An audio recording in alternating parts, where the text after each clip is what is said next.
Boa noite, turma. Hoje nós vamos ter aula de matemática e eu sou o professor Rafael,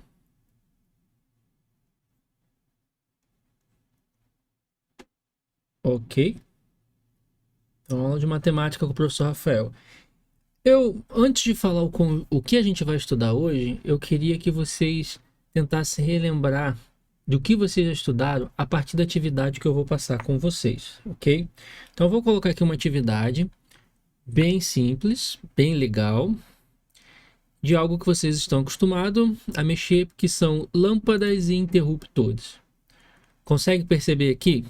Temos L1 é uma lâmpada, tá? Vou botar aqui o meu mouse para vocês verem. L1 é uma lâmpada, L2 é a segunda lâmpada, L3 a terceira, L4 a quarta. E aqui embaixo temos os interruptores, que nós podemos tentar acender. Temos interruptor 1, 2, 3. Como que vocês vão conseguir determinar? Então, vamos lá, vamos aos poucos. A gente vai apertar um interruptor várias vezes para tentar ver qual lâmpada o interruptor está acionando, ok? Então, qual interruptor vocês querem acionar para ver qual lâmpada vai acionar primeiro? Esse lado aqui da turma, levanta a mão quem quer o interruptor 1. Interruptor 2. Interruptor 3. Ganhou o interruptor 2, né? Então eu vou com o interruptor 2. O que aconteceu com o interruptor 2? Quando eu fiz com o interruptor 2? Ligou a lâmpada 3. Eu vou pedir para vocês tentarem montar os pares ordenados conforme está relacionado cada lâmpada com cada interruptor. Vocês lembram o que são pares ordenados? São dois números ou símbolos, no caso, né? Letras, que a ordem importa, né? O que vem primeiro, o que vem segundo, tem uma ordem que importa, tá? Eu vou fazer o primeiro aqui com vocês, mas antes vamos verificar se o I2 vai sempre ligar L3 mesmo, né? Vou desligar aqui o I2, ligou L3 de novo, desliguei, ligou L3 de novo, ligou de novo, ligou de novo e ligou de novo. Ou seja, está sempre ligando a lâmpada 3. Então eu vou colocar aqui para vocês, ó, para ajudar um pouco. Vou botar aqui no quadro. Temos o caso 1. Vou botar aqui, depois a gente vai fazer o caso 2, vou botar do outro lado. Caso 2, vamos dividir ao meio, né? E aí aqui, ó, no caso 1, a gente viu que tinha o interruptor I1 está relacionado ao I1 não, I2, né? Errei aqui. Interruptor I2. Vamos apagar tudo. O I2 está relacionado ao L3. Montei um par ordenado, né? Sempre que eu tenho essa previsibilidade, né? Sempre que eu aperto o interruptor 2, liga a lâmpada 3. Então vamos voltar lá. Qual vocês vão querer agora? O interruptor 1. Então vamos lá no interruptor 1. Vou desligar aqui o 3. Interruptor 1. Ligou a segunda lâmpada. Interruptor 2. Também a segunda lâmpada. Interruptor 1, quer dizer, a segunda lâmpada. Interruptor 1, a segunda lâmpada também. Tá sempre ligando a segunda lâmpada. E como é que vai ficar o par ordenado aí? Tenta montar aí para vocês. Par ordenado aqui para essa ação aqui. Do interruptor 1, ligou a segunda lâmpada. Conseguiram? Isso, exatamente. Exatamente. Vai ficar então. Vou botar em cima, já que ele é o primeiro. Interruptor 1, L2. O outro par ordenado. Ok? Vamos continuar então. Continuando. Vou desligar aqui. Vamos ver o I3. O I3 está ligando, né? Interruptor 3 está ligando a lâmpada 4. Sempre, ó. Todo tempo ligando a lâmpada 4. Então, como é que vai ficar esse par ordenado? Isso. I3, L4. Então, vou colocar aqui. I3, L4. Certinho. Vamos para o segundo caso agora. Vamos lá. Vou mudar aqui. Segundo caso. Qual que vocês vão querer primeiro? O L5 não tem, o I5 não tem I5. Sem palhaçada, vamos sério aqui. Qual que vocês vão querer primeiro? O 1, vamos começar então pelo 1 mesmo, né? Então vamos lá, vou ligar aqui o 1. O interruptor 1 ligou a lâmpada 1. Vamos desligar, vamos ver. Interruptor 1, ué, ligou a lâmpada 2 agora? Já tem alguma coisa estranha aí, né? Percebem que lá no primeiro caso a gente teve sempre a previsibilidade, sempre aquela mesma coisa, né? O I1 ligou o L2, o I2 ligou o L3 e o I3 ligou o L4. Aqui a gente já tem um problema, ó. Uma hora ligou a L1, o I1, né? Uma hora ligou a L1, outra hora tá ligando a L2. Então vamos tentar mais uma vez. Ih, ligou agora a L3. Será que vai ser sempre previsível? Sim, ele ligou L1, L2, L3. Será que ele vai ligar o L4 agora? Será? E se ele ligar o L4? Se eu desligar e ligar de novo, será que ele vai repetir? L1, L2, L3, L4? Será? Vamos ver. Ligou L3 de novo. Então, ó, já nem essa previsibilidade da repetição a gente está tendo, né?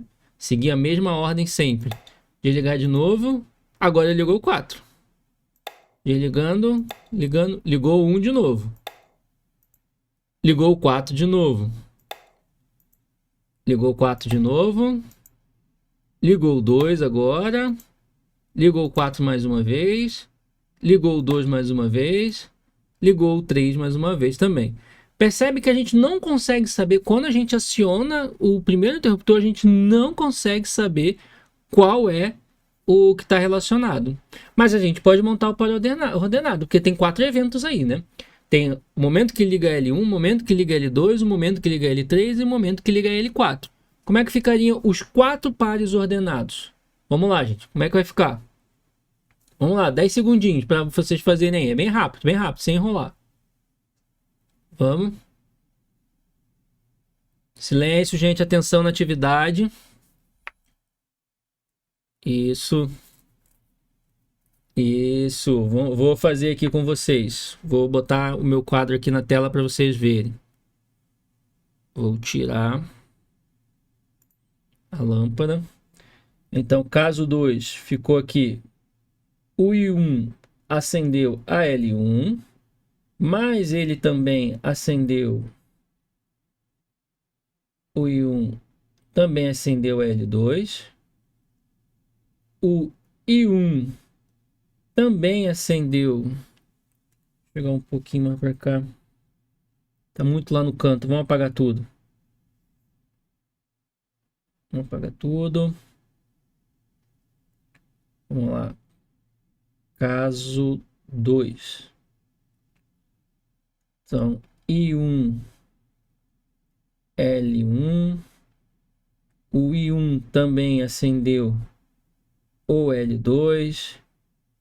O I1 também acendeu L3 e o I1 também acendeu L4. Os 4 eventos aí, ok? Então agora vamos partir para os próximos interruptores, que vai ver o que acontece. Vamos apagar aqui o I1. I2 acendeu L2. I2 acendeu L2. I2 acendeu L2.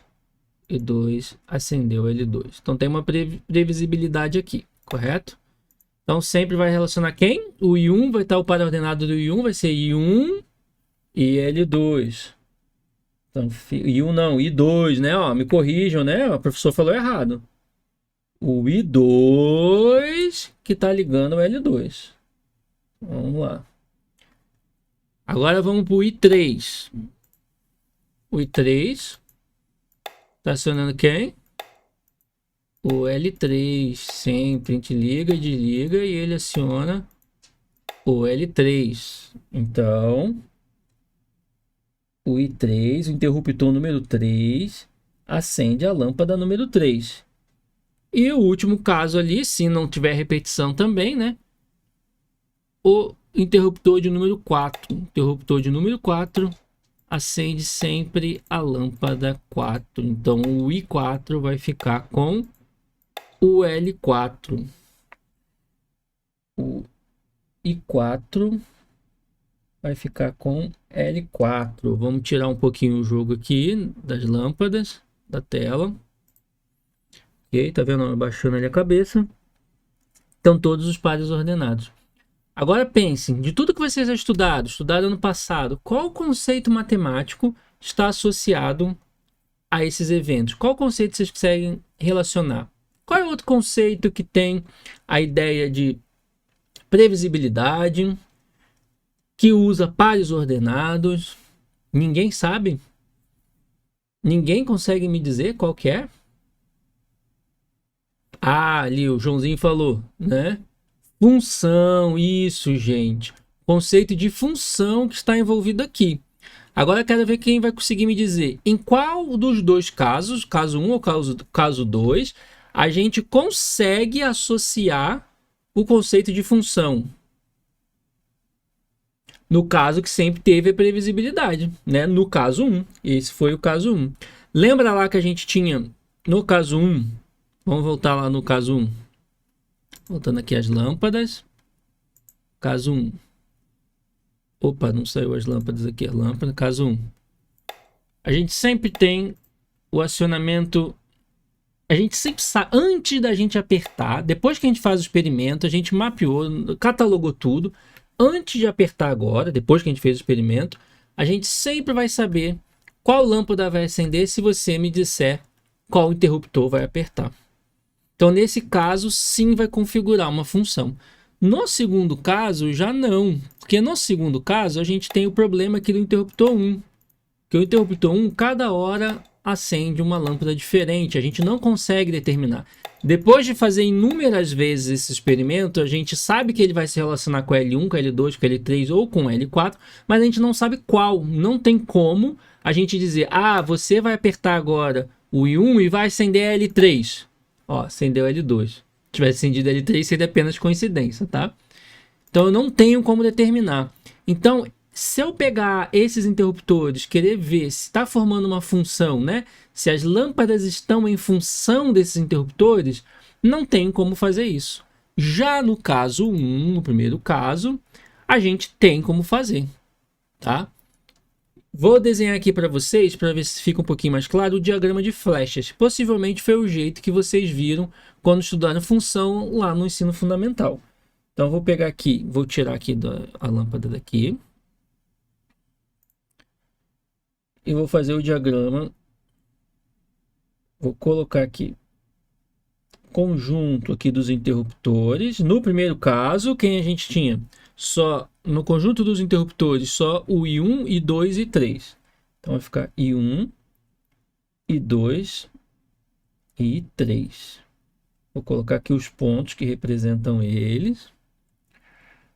Agora, lá do outro lado, eu vou botar do... Vou apagar esse outro aqui só para ficar bonitinho também, né? Fazer um negócio bonitinho. Pronto. Do outro lado, a gente tem o quê? As lâmpadas. E aí eram quais lâmpadas que a gente tinha lá do outro lado? A gente tinha AL1, AL2, AL3 e AL4. E quais lâmpadas eram acionadas? Quando a gente apertava o I1, a gente tinha o acionamento da lâmpada L2. Correto? Quando a gente acionava o I2, a gente tinha o acionamento da lâmpada L3. E quando a gente acionava o terceiro interruptor, a gente tinha o acionamento da quarta lâmpada, o L4. Tá? Então isso aqui, ó, eu já botei ali a indicação da flecha, mas seria a função aqui. Ok? No segundo caso, vamos fazer para o segundo caso o diagrama de flechas. No segundo caso, a gente tinha 4 interruptores, então eu tenho que colocar I1, I2, I3 e I4. E as lâmpadas, continuamos com as 4 lâmpadas. Então ficaria lâmpada 1, lâmpada 2, lâmpada 3 e lâmpada 4. Eu vou me tirar ali da tela para vocês conseguirem enxergar melhor. Então vamos lá. Fazendo aqui, a gente viu lá que o que acontecia? O interruptor 1 acionava o L1. O interruptor 1 acionava o L2. O interruptor 1 acionava o L3. Vamos voltar aqui que ficou estranho, que não está me enxergando. O interruptor 1 acionava o L3. Vamos apagar também esse outro. Vou colocar aqui. O I1, L2, o I1, L1, L2, L3 e o I1 também acionava a L4. A gente não conseguia determinar qual de fato ele ia acionar. Tá? Então vou botar agora aqui a função e é desse para esse, correto? O I2 a gente sabia que ia no L2. O I3 a gente sabia que vai no L3. O I4 a gente sabe que vai no L4. Se vocês lembram lá da definição de função, o primeiro é uma função, por quê? Lembra que todos os elementos desse primeiro conjunto aqui, que é dos interruptores, tem que ter um único elemento correspondente lá no conjunto lá das lâmpadas. E no segundo caso a gente não tem isso, não ocorre isso. Por quê? O I1 se relaciona com mais de quase uma das lâmpadas. Então, para relembrar aqui o conceito com vocês, vou voltar minha câmera. Para relembrar o conceito com vocês, eu vou colocar aqui a definição de função. Tá? O que é função? Vamos ler aqui junto. A função, vou pegar aqui o mouse, ó. A função é uma relação, né? Estamos fazendo uma relação entre dois conjuntos, né? Entre dois conjuntos não vazios. Só que não é qualquer tipo de relação. Por quê? No segundo caso, lá, a gente tinha relação também. Então, relacionando, os interruptores estão se relacionando com as lâmpadas. Só que o que está acontecendo lá naquele caso? A gente não está tendo a previsibilidade, ok? É uma relação que o I1 se relaciona com o L1, com o L2, ele se relaciona com um monte de gente. Então não dá para dizer que não é uma relação. É de fato uma relação. Então vamos continuar. A função é uma relação entre dois conjuntos não vazios, em que cada um dos elementos de um conjunto, chamado domínio, se relaciona com um único elemento do outro conjunto, chamado de contradomínio. Tá? Então quem seria o domínio aqui? O domínio seria o conjunto dos interruptores, tá? É ele quem domina, é ele quem vai decidir quem liga, né, a lâmpada. Então, o conjunto dos interruptores é o domínio. Se relaciona com o único elemento do outro conjunto, lá do lado direito. O outro conjunto, quem é o outro conjunto? O contradomínio, que são o quê? O conjunto das lâmpadas. Tá? Repara que ali no primeiro caso, a L1 não está se relacionando com ninguém. Mas pela definição, isso ainda é uma função, porque precisa todos os do domínio, ou seja, do conjunto de interruptores, tem que ter um único elemento no contradomínio, ou seja, o conjunto das lâmpadas. Ok? E isso está ocorrendo ali no primeiro caso. O I1, todos ali, I1, I2 e 3 estão se relacionando, correto? E além disso, com um único elemento só de lá das lâmpadas, com uma única lâmpada só. Ok? Já no segundo caso, isso não ocorre.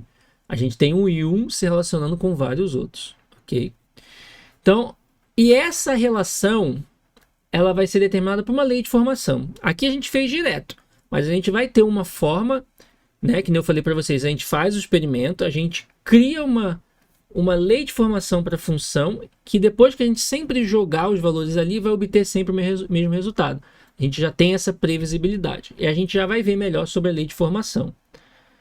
E dentro desse conjunto domínio, tá? Ou seja, o conjunto das lâmpadas, existe um subconjunto. Esse subconjunto ele vai ser formado pelos elementos que estão relacionados com o do domínio, sei lá, com os interruptores. E que esse subconjunto vai ser chamado de imagem. Isso vai ser a imagem da função.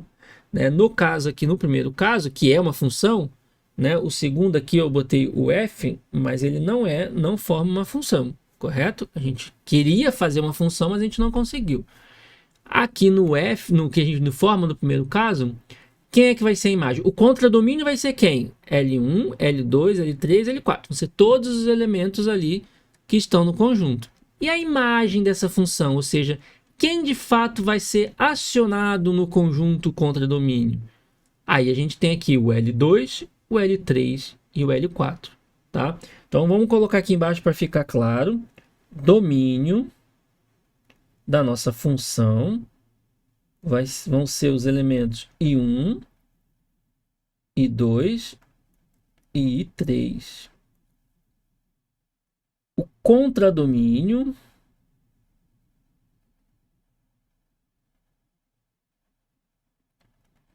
vai ser qual? L1, L2, L3, L4. E a imagem dessa função vai ser o L2, L3 e L4. Tá bom? Tudo certo até aí? Então agora eu vou pedir uma coisa um pouco diferente para vocês. Que a gente já viu a definição, correto? Já vimos que vai ser uma função esse primeiro caso. Eu vou pedir para vocês se vocês conseguem criar a lei de formação. Ela vai ser uma expressão algébrica, para vocês conseguirem criar ela para mim. E essa expressão algébrica, agora a gente não vai usar o I, o L, né? Usa só os números, né? Porque o que, que a gente vê? Se a gente for reescrever isso aqui, vou pegar uma outra parte aqui do caso 1. Se a gente for reescrever isso daqui, vamos tirar ali a definição de função. E aqui. No caso 1, a gente tinha o quê? Os pares ordenados I1, L2, I1, I2, L3 e o I3, L4. Vamos reescrever isso só com números para a gente conseguir montar essa expressão, essa lei de formação. Vocês vão fazer a modelagem disso, tá? Professor, para que eu vou usar isso? Isso é só para introduzir o conceito para vocês, mas vocês podem usar sim.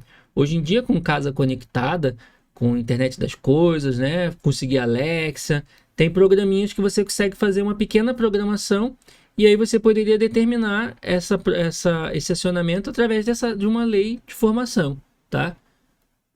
Depende das tuas necessidades no momento, ok? E aí vamos lá. Fazendo só matematicamente, como é que ia ficar? Em vez de botar I1, a gente vai colocar só o 1. Em vez de botar L2, a gente coloca só o 2. Agora, em vez de colocar só em vez de colocar o I2, a gente coloca só o 2. Em vez de colocar L3, a gente coloca só o 3. E em vez de colocar I3, a gente coloca só o 3. E de L4, a gente coloca só o 4. Então, aqui estão os pares ordenados. Vocês conseguem pensar, eu vou dar aí 3 minutinhos para vocês. Vocês conseguem pensar em qual expressão matemática estaria associado? Toda vez que eu pego 1, eu jogo nessa expressão e eu obtenho 2. Toda vez que eu pego 2, eu jogo nessa expressão e obtenho 3. Toda vez que eu pego 3, eu jogo na expressão e obtenho 4. Vocês conseguem me determinar? Me dizer qual que é? Tentem pensar um pouco. Eu vou colocar aqui resposta, enquanto vocês vão pensando.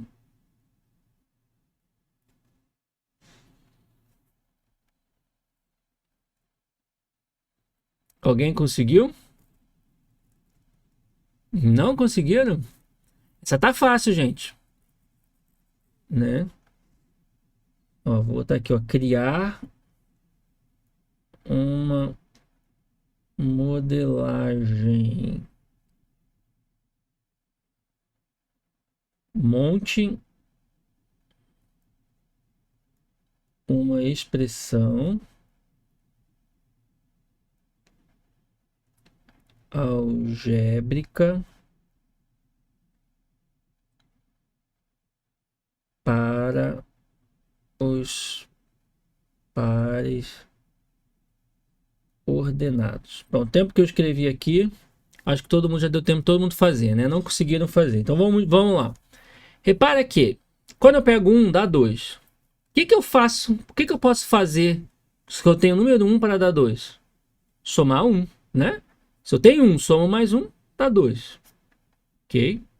Se eu tenho 2 para dar 3, o que que eu tenho que fazer? Somar 1. Se eu tenho 3 para dar 4, o que que eu tenho que fazer? Somar 1. Então, repara que sempre que eu pego o elemento do meu domínio, que era lá o do conjunto dos interruptores, se eu somo 1, eu obtenho as lâmpadas correspondentes do contradomínio, né? Perceberam? Então, qual que seria essa expressão algébrica? A expressão algébrica seria x mais 1. Tá? Ou a gente pode colocar logo aqui, se a gente está relacionando com x e y, que o y vai ser a nossa função de x igual a x mais 1. Tá? X vão ser sempre os elementos dos interruptores do domínio. Claro que pode variar, gente. A gente pode usar outras variáveis. X não é uma obrigação. É só um padrão que a gente usa de vez em quando para conseguir ficar mais fácil a visualização. Mas aí eu posso mudar. Eu poderia escolher ali no lugar do x, CA, e no lugar do y, CB. Não é muito usual, mas a gente pode botar. Mais usual ainda, pode não ser tão comum quanto o x e y, mas eu podia botar z e w, por exemplo. Isso acontece mais vezes. A e B é mais difícil de ocorrer, tá? Perceberam? Consegue perceber que essa lei de formação aqui, isso aqui é a tal da lei de formação que a gente viu na definição. É ela que vai definir essas relações entre esses dois conjuntos e que está formando a função. Por isso, lei de formação. Ok? Só que, olha só, esse que a gente pegou é um conjunto discreto. O que é um conjunto discreto? É um conjunto que eu consigo contar a quantidade de elementos. Eu consegui contar, eu tinha 3 elementos no domínio, né? O conjunto dos interruptores, e 4 elementos no conjunto das lâmpadas. Eu tinha lâmpada 1, lâmpada 2, lâmpada 3 e lâmpada 4. Quando não dá para contar, eu tenho um contínuo de coisas, aí ele é um conjunto contínuo, né? Vamos ver como é que vai ser essa representação no gráfico, primeiro, desse caso, né? No plano cartesiano, vocês já estudaram o plano cartesiano, correto? Primeiro, desse caso aí, né? De discreto. Depois a gente vê no contínuo como vai ser. Vou representar também aquele segundo caso que não era uma função. Vou mostrar aqui para vocês. Eu vou abrir aqui, ó. Então aqui temos o GeoGebra. Está aberto. Lembra que a gente tem o eixo X. Deixa eu só botar o mouse para vocês conseguirem ver. Então aqui o eixo X, que é o eixo horizontal. E temos o eixo Y, que é o eixo vertical. O eixo do X, que é horizontal, eu só vou medir as coisas quanto elas se afastam do zero para a direita ou para a esquerda. E já o eixo vertical, eu vou medir o quanto se afasta do zero aqui, do zero, zero, para cima ou para baixo. Né? Para baixo, valores negativos, para cima, valores positivos. E já no eixo do X, para a esquerda, valores negativos, para a direita, valores positivos. Então vamos lá. A gente tinha o par ordenado como par ordenado. Vou chegar aqui para o lado para ficar um pouco mais fácil de visualizar junto o que eu estou fazendo, né?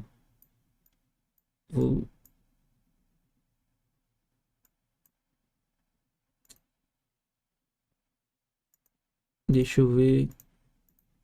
Agora sim. Chegar bem aqui para o lado que a gente consegue ver todos os nossos pares ordenados. Então, ó, e eu vou te sair da frente de vez em quando. Então eu tinha aqui o par ordenado 1, 2. O primeiro elemento, que era do domínio, é o nosso X. O segundo elemento, que é o do contradomínio, que deu a nossa imagem, é o 2. Então, o X, que eu falei, varia na horizontal. Então, eu tenho 0. O X é negativo? Não, né? Então, não vai para a esquerda. Eu vou andar 2 unidades para a direita. Andei 2 unidades para a direita. Está quase aqui na minha cabeça. Consegue perceber? 2 unidades para a direita.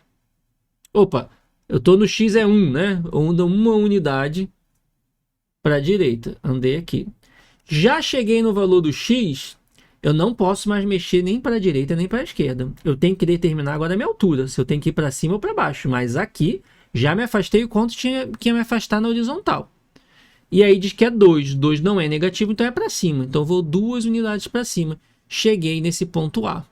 Esse ponto A é que representa, né, essa relação aqui entre 1 e o 2 da nossa função. Ok? A mesma coisa a gente faz agora o ponto 2, 3. Ando 2 unidades no eixo do x. No eixo do y, que é para cima e para baixo, não posso mais mover para a direita e para a esquerda, só para cima e para baixo. Tem que encontrar agora onde está a minha altura. Está abaixo ou está acima do eixo do x. Como é positivo, é para cima. Então, vamos para cima 3 unidades, porque o y é 3. Cheguei aqui no 2, 3. E a mesma coisa aqui, 3, 4. Ok? Então, essa é a representação dessa função nesse conjunto discreto, ou seja, que eu consigo contar os elementos, tá? Os elementos podem até ser finitos, tá? Infinitos, mas que eu tenho um método de como contá-los, tá? Por exemplo, dos números naturais, o 1, 2, 3, 4, 5, 6, 7, 8, eles são infinitos. Mas eu tenho um método para contar, só somar sempre mais um, por exemplo. Só um exemplo simples que eu estou dando para vocês, tá? Agora, se eu fosse contar todos os elementos aqui, não deixasse nenhum buraco entre A e B, nenhum buraco entre B e C, todos os números reais, todos, todinhos. Aí a gente, como é que seria representado isso daqui? Não seriam mais pontos, seria uma infinidade de pontos sem nenhum buraco que daria essa reta. Tá vendo aqui essa reta verde? Seria a representação dessa função que a gente botou lá, que é o x mais 1, né? A função x mais 1 tem como representação essa reta. Tudo certo até aqui? Beleza? Vou colocar agora o caso que não era, né? O caso que não era. Vou voltar aqui para o outro lado, para ficar não em cima de mim, não ficar todo torto aqui. O caso que não era, a gente sabia bonitinho que o quê? Que o 2 se relacionava com o 2. Então, ó, o ponto E, tá vendo o ponto E? Que ele é 2, 2. Vou botar meu mouse aqui, ó. Ponto 2 no x, o valor 2 no x, ó, e valor 2 no y. É o nosso ponto E. A mesma coisa, 3 vai no 3 e o 4 vai aqui no 4. Estão enxergando, correto? Ou seja, também seria uma reta, né? Mas não vai ser a função, justamente porque aqui, olha como fica representado quando o caso que não é uma função no plano cartesiano. Vai ficar, ó, o 1 está relacionado com 1, que a gente viu que o interruptor 1 acionava a lâmpada 1. O 1 também está relacionado com o 2, com o 3 e com o 4. Ou seja, para um único x eu tenho vários pontos. Tá? E aí é que fica não determinada uma função. Se eu traço, no caso, sempre se a função for sempre assim, y em função de x, né? Sempre o meu domínio está no eixo x na horizontal e a imagem, o contradomínio está no y na vertical, junto com sua imagem. Se for assim, sempre que eu traçar umas retas na vertical e encontrar mais de um ponto, em alguma parte, não vai ser uma função. Né?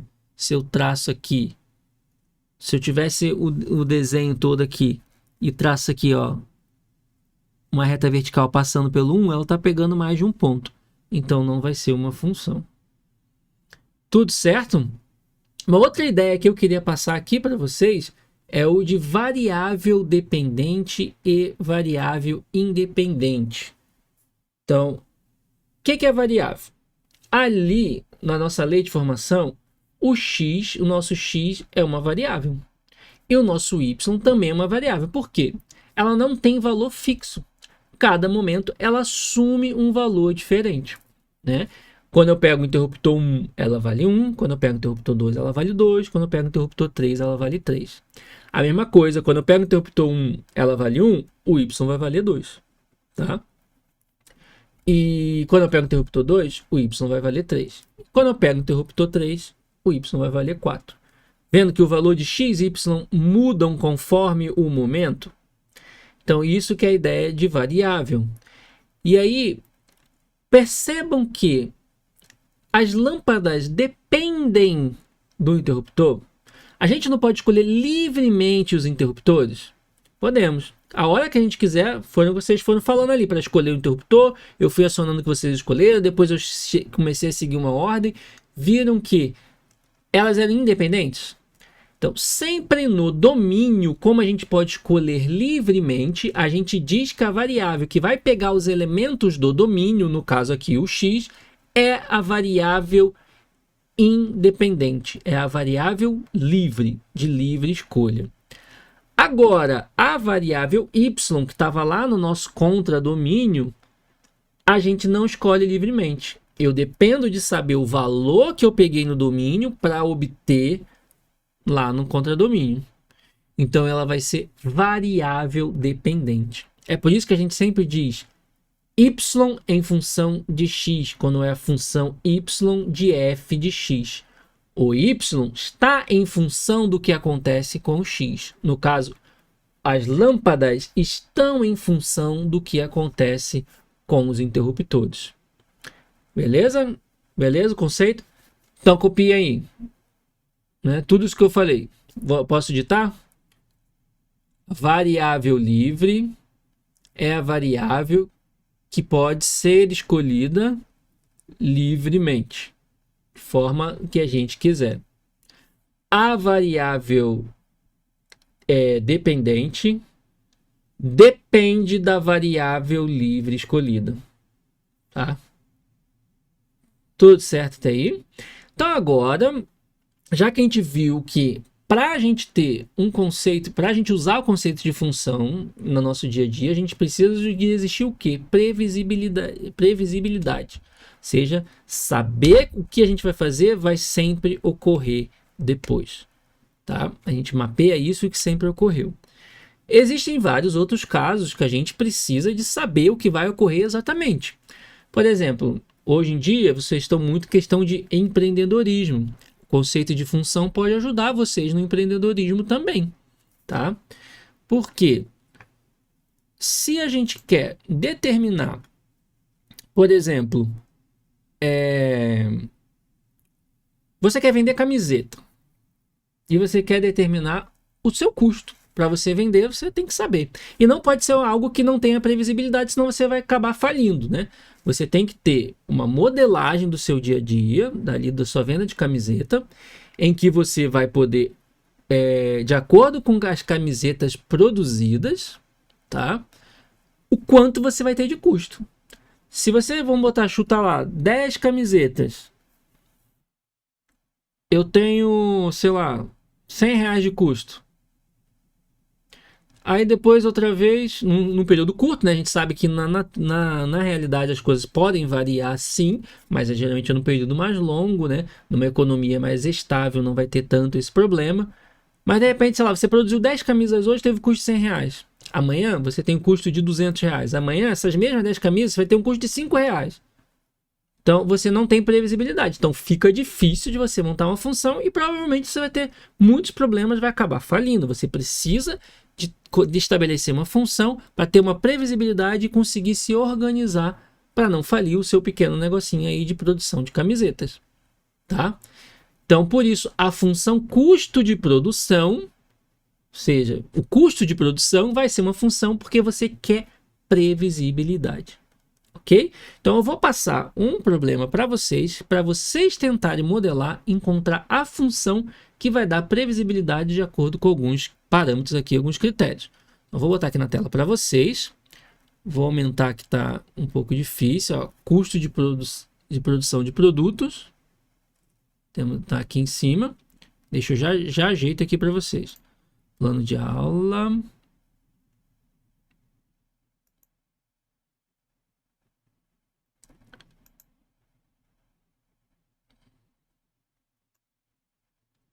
Eita.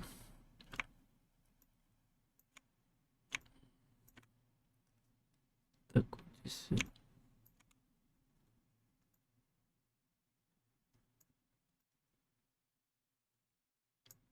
Ah, tá, gente. Desculpa pela demora aqui, pelo erro. Já vou. Fui no lugar errado. Vou botar aqui para vocês. Pronto. Pronto. Não demorou tanto assim, né? Então, vamos lá com o exercício, vocês vão ter que montar. Custo, a função custo de produção. Suponha que você está gerenciando uma fábrica de camisetas. A fábrica tem custos fixos e variáveis associados à produção das camisetas. Então vamos lá, o que são os custos fixos? Que dependendo, independente se você produz ou não produz, você vai ter aquele custo. E aí ele dá o exemplo, ó, custo fixo são custos que não dependem da quantidade produzida. Por exemplo, aluguel da fábrica, você vai ter que pagar aluguel todo mês, independente se você está produzindo ou não, se parou ou não. O salário dos funcionários, né? No modelo econômico que a gente vive, a gente não recebe pelo que a gente produz. A nossa força de trabalho também é uma mercadoria, depende do mercado. Então existe um valor fixo. Isso pode ser bom, que às vezes você produziu menos, você vai receber mais. No entanto, se sem produzir menos, você vai acabar tendo, a fábrica acaba tendo prejuízo, vai mandar embora. Então não é tão bom assim. E se você recebe, se você produz mais, você acaba não recebendo mais também. Ok? Então vamos lá, não depende de distribuição, salários de funcionários e etc. Ele dá outros exemplos. Vamos supor que o custo fixo mensal, ele juntando todas as coisas ali, seja de 5 mil reais, pagando aluguel e salário de funcionários. São poucos funcionários que estão nessa fábrica, obviamente, né? Uma fábrica bem pequena, no caso, uma pessoa começando ali seu empreendedorismo ali em casa, praticamente. Não necessariamente casa que teria o aluguel, mas talvez um quartinho, né, e pagaria esse pequeno valor do aluguel e mais o salário de, sei lá, 1 ou 2 funcionários. E aí tem os custos variáveis. O que são os custos variáveis? A quantidade de linha, né, a quantidade de pano para poder fazer a camisa ou de tinta, né, se for a tinta, se for bordado.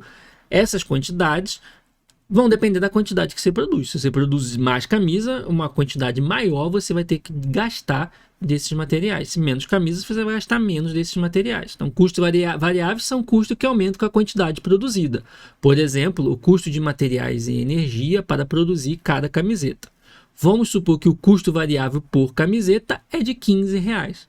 Então, essa é a tarefa de vocês. Não precisa nem resolver nada, apenas montar a função que vai descrever esse caso que nós temos aí no quadro.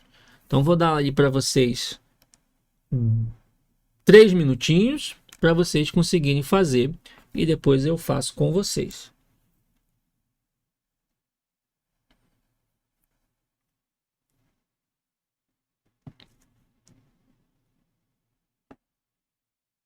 Conseguindo?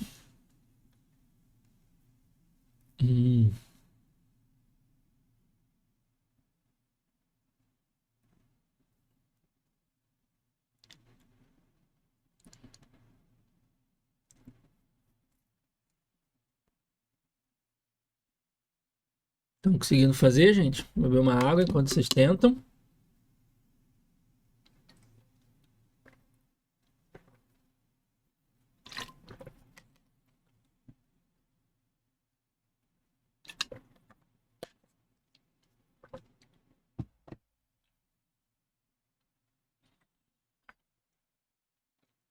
Acho que agora já deu tempo, né? Já deu um tempinho para vocês fazerem. Vou fazer então agora com vocês. Vamos lá. Vamos começar pelo custo variável. O custo variável, o nome já está dizendo alguma coisa, né? O que a gente estudou antes lá? Variável dependente e independente. Então, o custo variável, esse valor do custo variável vai ter que estar associado a uma dessas duas variáveis. Qual variável? Esse custo vai estar variável o x ou o y? O x, a variável independente, vamos definir aqui o x como uma variável independente, e o y como uma variável dependente. Vai ser o quê? Eu vou poder escolher quantas camisas eu quero produzir. Eu posso escolher 10, posso escolher 5, eu não posso escolher livremente. Então, o custo eu não posso escolher livremente, né? Vai depender de quanto eu quero produzir para saber o custo. O custo, sim, vai ser dependente da quantidade de camisetas produzidas, né? E o preço que está ali para a quantidade produzidas é o de R$ 15. Então, Qual que vai estar associado ali? Os 15 reais vai estar associado ao custo independente, que é o nosso X. Como que ele vai mudar? Ó, se eu produzir uma camisa, vai dar 15 reais. Se eu produzir 2 camisas, vai dar quanto? 30 reais de custo, né? 3 camisas, 45. 4 camisas, 60. Repara que é a mesma coisa que eu fizesse o quê? 15 vezes 1, que dá 15, uma camisa. 15 vezes 2, que deu os 30, 2 camisas. 15 vezes 3, 3 camisas, que deu 45. 15 vezes 4, 4 vezes 15, 60. Então, como é que a gente faz? Multiplica, né? A gente vai multiplicar, vou tirar aqui o da frente. A gente vai multiplicar. Vou botar aqui função custo como C. Vou botar y, aquela é o nosso y. C de x para relembrar o custo. Então a gente já sabe aqui que é os 15 vezes o x, a quantidade de camiseta. Mas não é só isso. Por quê? Tem o custo fixo. Ele não pode mudar. Qual é o conceito na matemática que é fixo e não muda? Constante. Então é só eu adicionar uma constante, não retirar uma constante, porque vai ter aquele custo. Adicionar uma constante. E qual a constante? O que foi definido lá em cima, que é o quê? O nosso 5 mil reais. Então aqui a gente tem a nossa função custo para a produção dessas camisetas. E aí eu vou saber perfeitamente para quantas camisetas eu produzo. Para quantas camisetas eu produzo, eu vou saber perfeitamente o meu custo, né? Vamos ver só um exemplo aqui para produzir 100 camisas. Eu faria aqui, ó, deixa eu tirar. Eita, tá tudo errado. Eu vou fazer o meu x igual a 100. E aí vai ficar aqui 15 vezes 100 mais 5 mil. E aí 15 vezes 100 mais 5 mil. 15 vezes 100 dá 1.500. Mais 5 mil, a gente tem 6.500. Seria o custo para produzir 100 camisetas. O que vai auxiliar na produção, no lucro que você vai querer obter. Quanto que vai vender essas camisetas. Correto?